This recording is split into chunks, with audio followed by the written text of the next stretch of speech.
Plano mo bang kunin ang iyong nanay at tatay papunta po dito sa Amerika bilang isang permanent resident na? Okay mga kabayan, ito po ibibigay ko sa inyo ang complete proseso kung paano po bang mag-file ng ating petition para po sa ating mga magulang.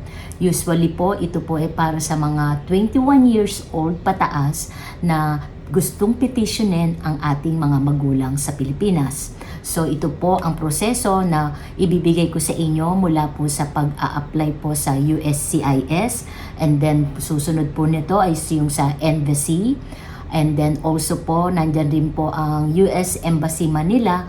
Of course, kasama na rin po dyan ang St. Luke's Medical nila po, kaya kailangan po magpa-medical sila. Ang complete proseso kung paano po mag-fill up ng DS-260, at ito po ang tinatawag nating IR5 visa.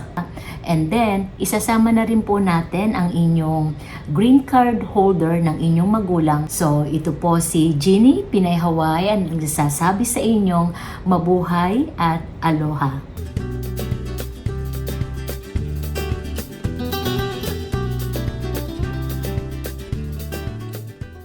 Ano nga ba ang IR5 visa?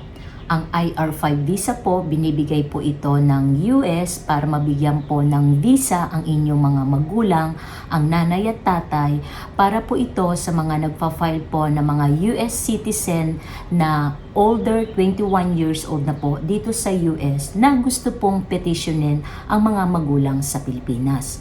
Ngayon po, kapag po nabigyan sila ng visa at na-approve na po, doon po nagkakaroon ng green card holder na po ang mga magulang pagdating po dito sa US, na magkakaroon po sila ng green card na sila ay permanent, na maninirahan na po dito sa US. Okay, ito po ang step 1, pagpa-file po ng I-130 petition.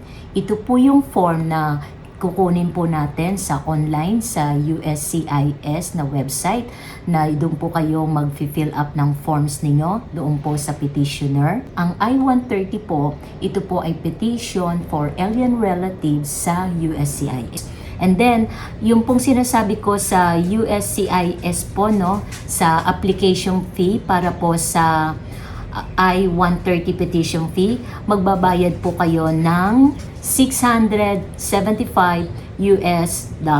Ano nga ba ang mga requirements ng inyong petitioner at ng inyong magulang? So, una po, number 1 po dyan ang inyong passport o ang inyong naturalization po bilang US citizen na po dito sa US. Pangalawa po is nandyan po ang inyong birth certificate na galing po sa PSA. And then also po ang birth certificate po ng inyong mga magulang. Four po is proof of relationship ng inyong mga magulang. And then also ang filing fee. Kung pareho nyo pong pepetitionin ang inyong magulang ng inyong isang nanay at isang tatay, dalawa po silang inyong pepetitionin. Pag nag-file po kayo ng I-130 ng petition sa USCIS, dalawa po ang inyong fifilapan. Isa po para po sa inyong nanay at isa rin po para sa inyong tatay. Okay, step 2 po ang USCIS approval. Kapag natapos nyo pong isubmit ang inyong filing form ng I-130, mag-aantay na po kayo ang approval po nila. So, depende po sa sitwasyon kung gaano po kadami ang nag-a-apply ng IR5. So, mag-iintay po kayo. Hindi po kasiguraduhan kung ilang buwan o ilang taon po. Depende po iyan sa kung paano po kayo nag-file at kung ano-ano po ang mga na-submit ninyo para po kayo maaprubahan ng USCIS. Pag natapos po iyon, ifo-forward na po ng USCIS sa NVC ang inyong petition para po sa inyong magulang. Kung approve na po ang inyong filing sa USCIS, ang mangyayari po niyan, ang inyong pong case ay ipapadala na po nila sa NVC. Ang NVC po, ibig sabihin po niyan is National Visa Center. Bali po ito, ibang departamento na po ito, no? So hindi na po ito, wala na po itong kinalaman sa USCIS kasi na-approve na po kayo sa filing ng step 1. Okay, dito na po tayo sa step 3, the NVC case creation.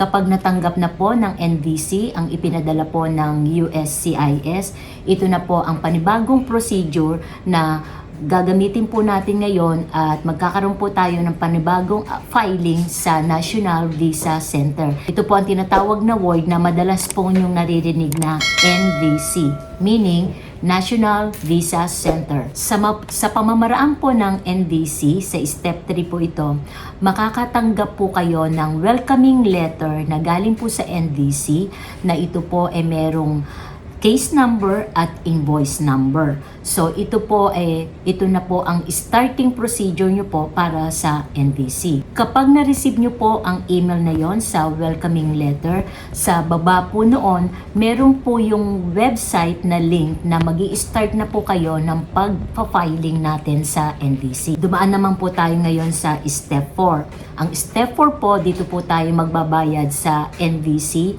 Meron po yung filing fee sa mga petitioner. So, una po is nandyan po yung affidavit of support na meron po tayong filing fee. And then, $325 po ang DS-260 para po sa magulang. Yun po yung sa NVC. So, dalawa po yan, no? Huwag po kayo malilito. Isang affidavit of support na $120 at $325 po para po sa inyong mga parents. Ang $235 yun po yung USCIS immigrant fee. Iyan po yung pagbabayad nyo para po sa green card holder na po. Bali, hindi na po kayo magbabayad kapag dumating na po ang inyong magulang kasi automatic po nakapagbayad po kayo ng $235 para po sa green card holder. So, the total government filing fees po sa consular processing po ng IR5 visa is, ang total pong magagastos nyo is $1,235 po. Complete process na po iyan until kasama na po yan ang green card holder pagdating niya na po dito sa US. Okay mga kabayan, doon po sa pagbabayad nyo po sa step 4 dito po sa NVC, uunahin nyo po muna ang affidavit of support. So, hindi po yan pwedeng pagsabayin. Hihintayin nyo pa po sa CEAC portal ang approve na kayo po ay bayad na mag-appear po iyon sa inyong NVC dun po sa portal na sinign in nyo po dito sa step 4 natin. Kasi iyan po yung proseso na hindi po pwedeng pagsabayin. Usually po, mag-aantay lang po kayo ng 1 to 2 days na makikita nyo na po yun na nabayaran nyo na po ang affidavit of support niyo na $120. Then, pwede nyo na po ngayon i-click ang payment para po sa inyong magulang na yung $325 ninyo para po sa applicant fee ng inyong magulang para po makapag-start po sila ng DS-260. Of course, mag-aantay pa rin po kayo ng approval uli para po sa application fee ng inyong mga magulang. Once na nakita nyo na pong ready to go, meron na po kayong i-click doon para po kayo mag-start ng filing sa inyong magulang ng DS-260 na iyon po nandun po ang lahat ng mga katanungan at sasagutin nyo po ng maayos. Make sure po, no, kapag nagsagot po kayo sa DS-260, make sure po lahat po ng mga civil documents ninyo nakaredy na po sa inyong table para po hindi po kayo magkamali, lalo na po sa mga birth certificate ng magulang ninyo, yung inyong spelling ng magulang, yung tama pong birthday ng inyong magulang base po doon sa PSA na birth certificate. Kaya kailangan po be very careful po kayo sa inyong pag-fill up ng forms para po hindi po kayo magmali-mali doon sa correction ng mga spelling or dates. Yun po tips ko lang po sa inyo kasi ganun po yung ginawa namin. So, ginathered na po namin lahat ng aming mga documents, ng civil documents and all the paperworks na kailangan pong nakaredy na po sa inyong table para po pag nag-fill up po kayo ng DS-260, hindi po kayo magkamali. Step 5. Ito pong step 5 para po to sa affidavit of support, which is ito po yung tinatawag na I-864 forms. So mag-fill up din po kayo nito para po makikita po dito ang financial records ninyo. Dito po sa step 5 ng I-864, dahil nakapagbayad na po kayo ng affidavit of support ninyo ng $120 ninyo, kaya po magkakaroon na po kayo ng pagsasubmit ng inyong I-864 form. Dito po pinapakita ang sapat na income ng petitioner at makikita po dito kung kayo po ba may kapasidad na makuha nyo ang inyong parents. Okay guys, mga kabayan, no, ang tips ko lang po sa inyo, i-check nyo po kasi po sa bawat states natin dito sa United States, dahil meron tayong 51 states po, no? So, hindi ko po alam kung saan po ang inyong lugar o yung inyong location, kung saan nyo po kayo magpepetisyon ng inyong mga magulang. So, paki-check po muna inyo ang inyong Federal Poverty Guidelines. So, makikita nyo po doon kung magkano po talaga ang income ng bawat states na meron po kayong eligible na para po mapetisyon nyo ang inyong mga magulang. So, iba-iba po kasi iyan kung magkano po talaga. Anyway, pero meron din po naman kayong pagkakataon na magkaroon po ng sponsorship o pangalawa pong sponsor if ever na hindi nyo po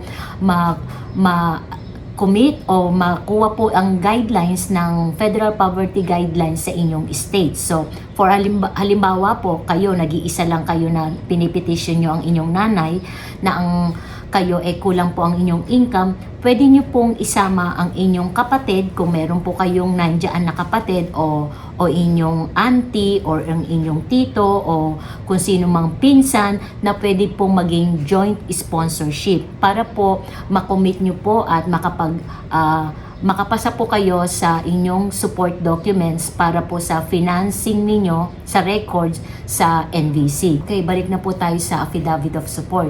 So, ito po, karaniwan po ito, nandyan po yung inyong IRS, yung inyong tax form, then nandyan din po inyong W-2, and then nandito rin po ang employment verification, at ang inyo pong pay stubs. Okay, pag-usapan naman po natin ang step 6. Ito po yung DS-260 application form na fifilapan na po natin sa CEAC portal. Ang DS-260 ay isang online immigrant visa application po para po sa inyong magulang.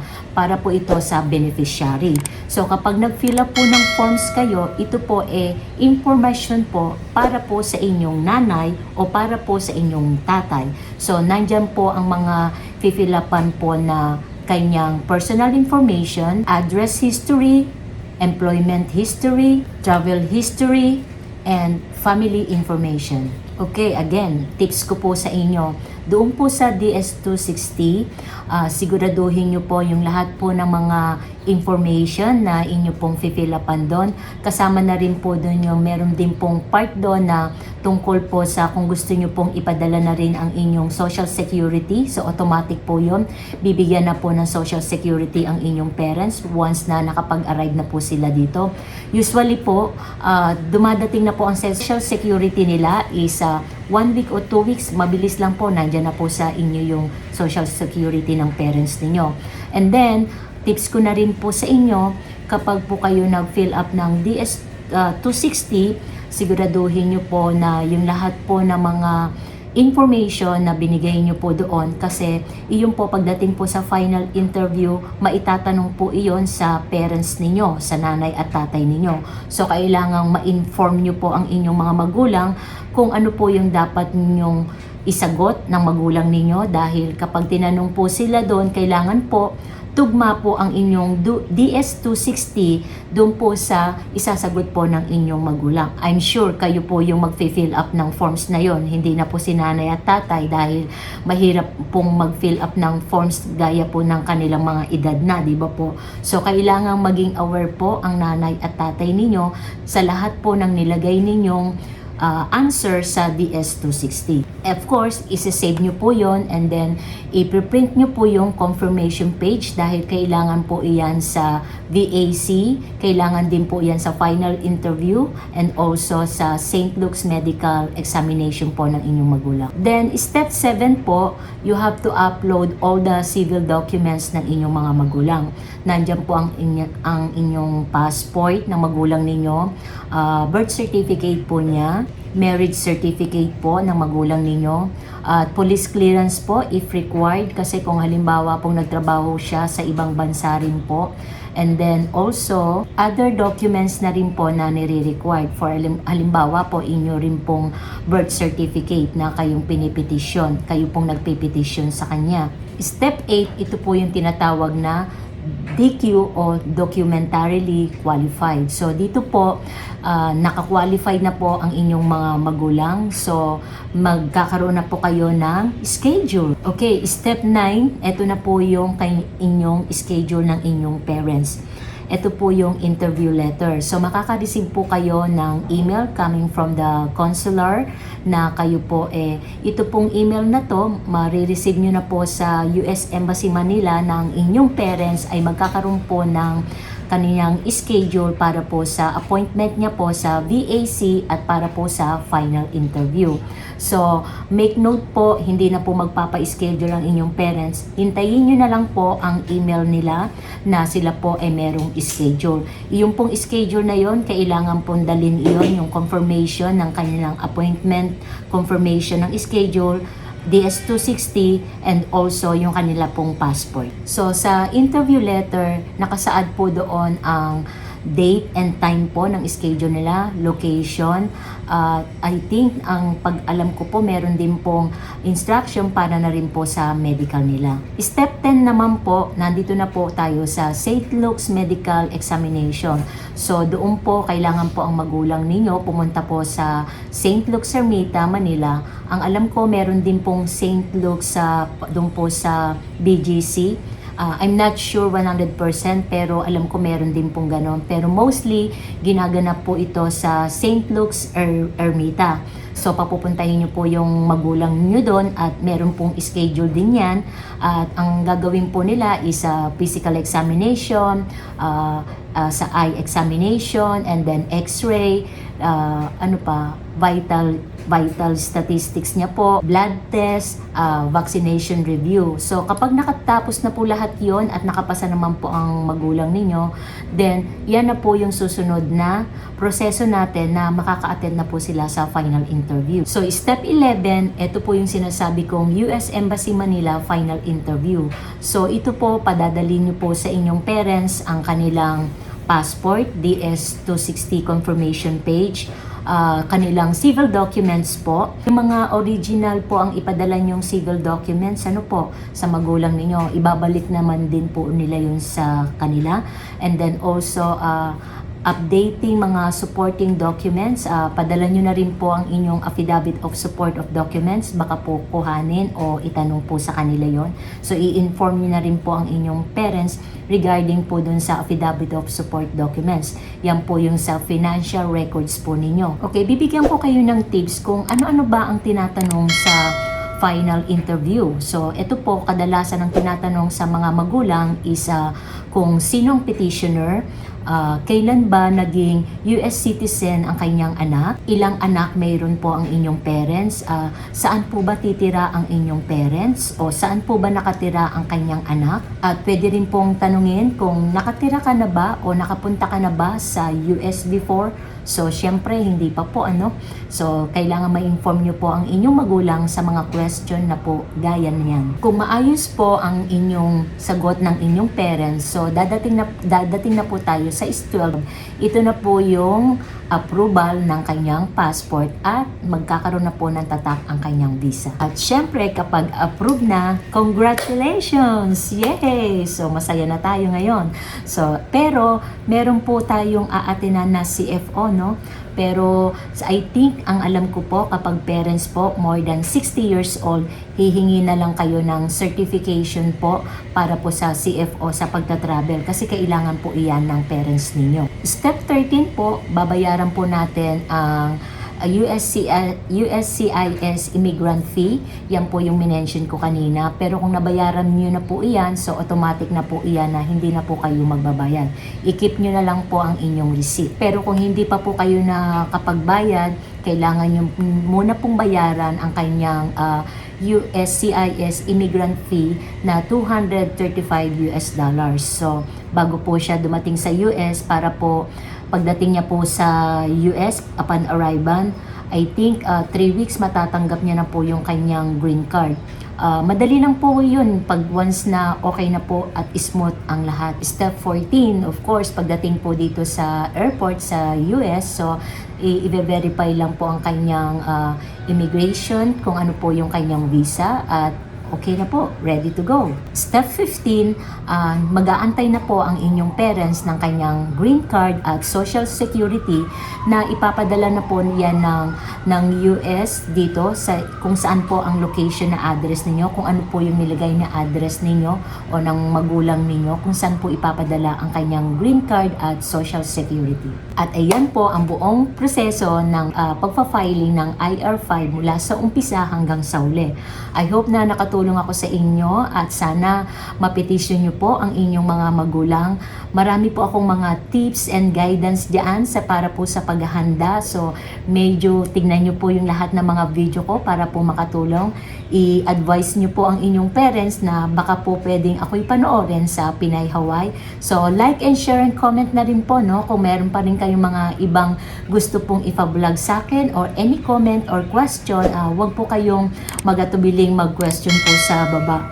So, subscribe na rin po kayo sa new channel ko kung kayo po bago dito. At thank you for watching guys, mga kababayan. Bye!